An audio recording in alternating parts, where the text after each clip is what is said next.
तुमने हनुमान चालीसा पढ़ी, मन से, आत्मा से, पूरी श्रद्धा से, और फिर कुछ हुआ, कुछ ऐसा जो तुम समझ नहीं पाए। एक अजीब सी शांति, एक अचानक हुई घटना, एक सपना, एक आवाज, एक संयोग जो संयोग नहीं लगा। लेकिन तुमने सोचा शायद ये मेरा वहम है, शायद ये कुछ नहीं है।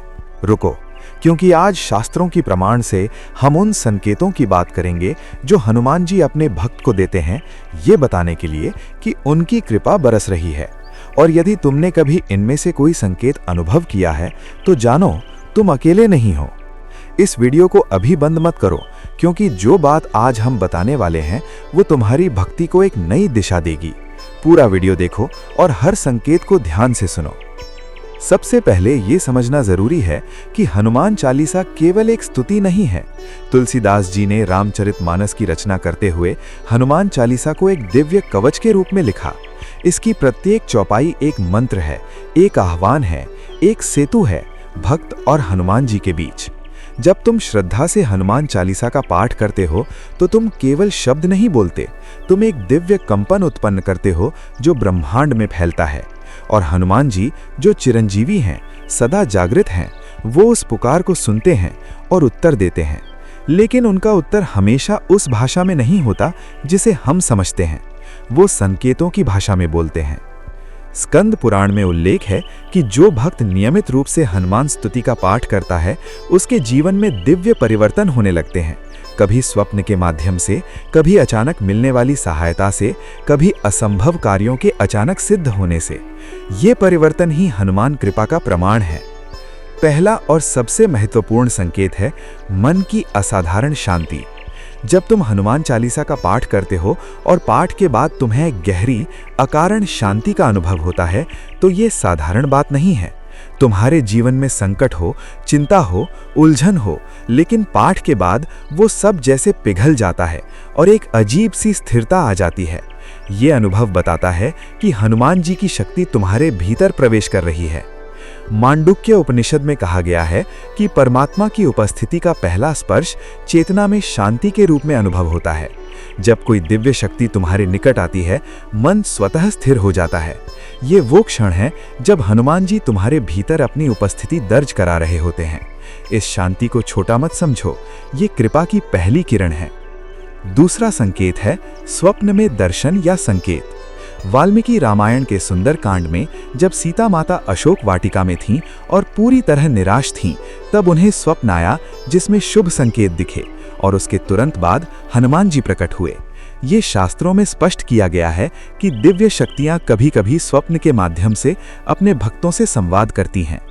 यदि हनुमान चालीसा के नियमित पाठ के बाद तुम्हें स्वप्न में लाल रंग का आभास हो, वानर का दर्शन हो या किसी स्वप्न में कोई मार्ग स्पष्ट दिखे, कोई उत्तर मिले, तो इसे अनदेखा मत करो। अथर्ववेद में स्वप्न विज्ञान का उल्लेख है जिसमें कहा गया है कि शुभ स्वप्न दिव्य संदेश होते हैं। हनुमान जी का प्रिय रंग लाल और नारंगी है। यदि इन रंगों का स्वप्न में आना अचानक बढ़ जाए तो समझो संकेत मिल रहा है। अब एक पल के लिए सोचो, क्या कभी ऐसा हुआ कि जिस बात की चिंता में तुम डूबे थे उसी रात स्वप्न में कोई रास्ता दिख गया? यदि हाँ, तो वो हनुमान जी थे, बस तुमने पहचाना नहीं। तीसरा संकेत है अचानक और अप्रत्याशित सहायता का मिलना। रामचरितमानस में तुलसीदास जी लिखते हैं, संकट कटय मिटय सब पीरा, जो सुमिरय हनुमत बलबीरा। ये केवल काव्य नहीं है, ये एक शाश्वत सत्य की घोषणा है। जब तुम हनुमान चालीसा नियमित पढ़ते हो और जीवन में ऐसे संयोग बनने लगते हैं जो तार्किक रूप से असंभव थे, एक अनजान व्यक्ति ने अचानक मदद की, एक बंद दरवाजा अचानक खुल गया, एक रुका हुआ काम बिना प्रयास के बन गया, तो ये हनुमान कृपा का प्रत्यक्ष संकेत है। महाभारत के वन पर्व में भीम को हनुमान जी के दर्शन हुए थे। उस प्रसंग में हनुमान जी ने कहा था कि वो सदा अपने भाइयों की रक्षा करते हैं, प्रत्यक्ष और अप्रत्यक्ष दोनों रूपों में। अप्रत्यक्ष ये शब्द महत्वपूर्ण है। हनुमान जी का कार्य हमेशा दिखाई नहीं देता, वो पर्दे के पीछे से तुम्हारा मार्ग प्रशस्त करते हैं। और जब तुम ये सोचते हो ये कैसे हो गया, तब जानो ये हनुमान जी थे। और अब वो क्षण जो तुम्हें भीतर तक हिला देगा। चौथा संकेत है हनुमान चालीसा पढ़ते समय आंखों में अश्रु आना। जब तुम हनुमान चालीसा का पाठ करते हो और किसी विशेष चौपाई पर बिना किसी स्पष्ट कारण के आंखें भर आएं, गला रुंध जाए, रोम खड़े हो जाएं, तो ये तुम्हारी कमजोरी नहीं है, ये हनुमान जी का स्पर्श है। ये वो क्षण है जब दिव्य चेतना तुम्हारी आत्मा को छूती है। श्रीमद् भागवत के एकादश स्कंध में भक्ति के लक्षण बताते हुए कहा गया है, रोमांचो अश्रु प्रवाहश्च प्रेमोद्रेकस्य लक्षणम, अर्थात रोमांच और अश्रु ये प्रेम के उद्रेक के लक्षण हैं। जब भक्त का हृदय ईश्वर के प्रेम से इतना भर जाता है कि वो समा नहीं पाता, तब आंखों से बाहर आता है। ये भक्ति की परिपक्वता का संकेत है और ये संकेत बताता है कि हनुमान जी तुम्हारे हृदय में प्रवेश कर रहे हैं। यदि जय हनुमान ज्ञान गुण सागर पढ़ते ही तुम्हारा मन भाव विभोर हो जाता है, तो वो भावना झूठी नहीं है, वो कृपा की अनुभूति है। पांचवा संकेत है नकारात्मक ऊर्जा का स्वतः दूर होना। हनुमान चालीसा में तुलसीदास जी लिखते हैं, भूत पिशाच निकट नहीं आवे, महावीर जब नाम सुनावे। ये शास्त्रीय तथ्य है कि हनुमान जी का नाम और उनकी चालीसा एक दिव्य कवच का निर्माण करती है। जब तुम नियमित पाठ करते हो और तुम्हारे जीवन में नकारात्मकता कम होने लगे, मन में व्यर्थ के भय कम हो, बुरे विचारों की आवृत्ति घटे, घर का वातावरण सकारात्मक हो, तो ये हनुमान कृपा का प्रमाण है।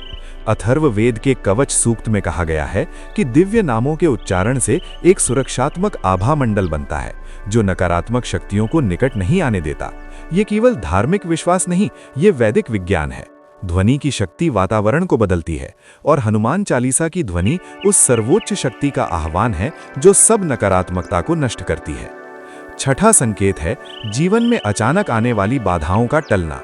हनुमान जी को संकट मोचन कहा जाता है। ये नाम यूं नहीं दिया गया। रामचरितमानस में हनुमान जी बार बार उन संकटों को टालते हैं जो असंभव लगते थे। लक्ष्मण की मूर्छा, सेतु निर्माण का संकट, अहिरावण द्वारा अपहरण, हर बार हनुमान जी ने वो किया जो कोई और नहीं कर सकता था। जब तुम हनुमान चालीसा नियमित पढ़ते हो और देखते हो कि जो बाधा बहुत बड़ी लग रही थी वो अचानक हट गई, जो व्यक्ति रोड़ा बन रहा था वो अचानक सहयोगी बन गया, जो कार्य असंभव था वो अपने आप संभव हो गया, तो ये कोई संयोग नहीं है, ये संकट मोचन का कार्य है। सातवां संकेत है भक्ति में स्वतः गहराई आना। ये सबसे सूक्ष्म और सबसे महत्वपूर्ण संकेत है। जब हनुमान जी की कृपा होती है तो सबसे पहले जो बदलता है वो है तुम्हारा भीतर। तुम्हें बिना किसी बाहरी प्रेरणा के अधिक पाठ करने की इच्छा होने लगती है, सुंदरकांड सुनने का मन करने लगता है, धर्म ग्रंथों में रुचि बढ़ने लगती है, तुम्हारा मन स्वतः ही श्री राम की ओर खिंचने लगता है। श्रीमद् भागवत के तृतीय स्कंध में देवर्षि नारद कहते हैं कि जिस भक्त पर भगवान की कृपा होती है उसकी बुद्धि स्वतः ही भक्ति की दिशा में मुड़ जाती है। उसे कोई बाहर से नहीं खींचता, वो भीतर से खींचता है। ये भीतरी खिंचाव, ये हनुमान जी की सबसे बड़ी कृपा है, क्योंकि जो भक्ति के निकट जाता है वो श्री राम के निकट जाता है और हनुमान जी का परम लक्ष्य यही है, अपने भक्त को श्री राम तक पहुंचाना। और अब वो सत्य जो तुम्हारी आत्मा को जगा देगा। आठवां संकेत है हनुमान जी का नाम या उनकी छवि का अचानक और बार बार सामने आना। तुम कहीं जा रहे हो और एक हनुमान मंदिर अचानक दिख जाता है जो तुमने पहले कभी नहीं देखा था। तुम कोई किताब पढ़ रहे हो और उसमें हनुमान जी का प्रसंग आ जाता है। तुम किसी से बात कर रहे हो और वो अचानक हनुमान जी की चर्चा करने लगता है। ये संयोग नहीं है। ऋग्वेद में कहा गया है, दैवी घटनाएं बिना कारण नहीं होती। जो दिखाई देता है उसके पीछे एक अदृश्य व्यवस्था होती है। हनुमान जी चिरंजीवी हैं, वो इस कलयुग में भी सक्रिय हैं और वो अपने भक्त को ये याद दिलाते रहते हैं कि मैं यहाँ हूँ, मैं तुम्हारे साथ हूँ, बस भरोसा रखो। जब हनुमान जी का नाम, चित्र या प्रसंग बार बार तुम्हारे सामने आए तो ये उनकी उपस्थिति का संकेत है। वो तुम्हें बुला रहे हैं और यदि तुम उस पुकार को सुनो, उस क्षण मन में जय बजरंगबली कहो तो वो संवाद पूरा हो जाता है। नौवां संकेत है भय का अचानक समाप्त होना। हनुमान जी को निर्भय कहा जाता है। जब इंद्र का वज्र उन पर पड़ा वो मुस्कुराए, जब रावण की लंका में अकेले थे वो निडर रहे। ये निर्भयता उनके भक्तों में भी उतरती है।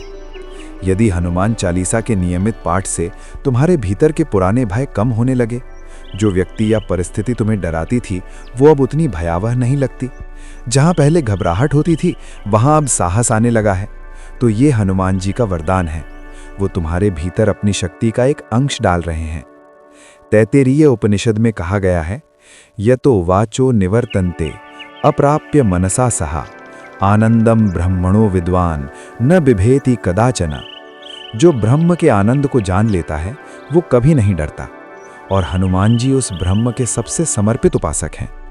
उनकी कृपा से जो शक्ति तुम्हारे भीतर आती है वो तुम्हें उस आनंद के निकट ले जाती है जहां भय टिक नहीं सकता। 10वां और अंतिम संकेत है एक अटूट विश्वास का जागना। ये सबसे बड़ा संकेत है। जब हनुमान जी की कृपा पूरी तरह उतरती है तो एक विश्वास जागता है जो तर्क से परे होता है। तुम्हारे जीवन में चाहे कितनी भी कठिनाई हो, भीतर से एक आवाज आती है जो कहती है सब ठीक होगा, हनुमान जी हैं, सब ठीक होगा। ये कमजोर मन का भ्रम नहीं है, ये वो दिव्य ज्ञान है जो हनुमान जी अपने भक्त को देते हैं। रामचरितमानस में तुलसीदास जी ने लिखा, राम काज कीन्हे बिनु मोहि कहाँ विश्राम। हनुमान जी को विश्राम नहीं था जब तक श्री राम का कार्य पूरा नहीं हुआ। और तुम्हारा जीवन, तुम्हारी खुशी, तुम्हारी सफलता, तुम्हारी शांति, ये हनुमान जी के लिए श्री राम का कार्य है। वो तुम्हारे लिए भी विश्राम नहीं करते। तो जब वो अटूट विश्वास जागे, जान लो हनुमान जी ने तुम्हारे भीतर अपना निवास बना लिया है। अब एक ही काम बचा है, इन संकेतों को केवल पढ़कर मत छोड़ो। आज से, अभी से हनुमान चालीसा का नियमित पाठ शुरू करो, मंगलवार और शनिवार को विशेष रूप से। और जब भी इनमें से कोई संकेत मिले, एक पल रुको, मन में जय बजरंगबली कहो और उस कृपा को स्वीकार करो, क्योंकि अस्वीकृत कृपा आगे नहीं बढ़ती। जब भगवान देते हैं और हम नहीं पहचानते तो वो देना धीरे धीरे कम हो जाता है। हनुमान जी तुम्हें देख रहे हैं, तुम्हारी भक्ति सुन रहे हैं और वो संकेत दे रहे हैं। बस तुम्हें उन्हें पहचानना है। यदि इस वीडियो ने तुम्हारी आत्मा को छुआ, यदि इसमें वो बात मिली जो तुम बहुत दिनों से खोज रहे थे, तो अभी इस चैनल को सब्सक्राइब करो, क्योंकि यहाँ हर दिन वेद, पुराण, रामायण और महाभारत के वो रहस्य सामने लाए जाते हैं जो तुम्हारी भक्ति को गहरी, तुम्हारे जीवन को सार्थक और तुम्हारी आत्मा को जागृत करें। घंटी भी दबाओ ताकि कोई वीडियो तुमसे छूटे नहीं, क्योंकि तुम्हारी आत्मा इस ज्ञान की भूखी है और ये चैनल वो दीपक है जो अंधेरे में भी जलता रहेगा। जय श्री राम, जय बजरंगबली।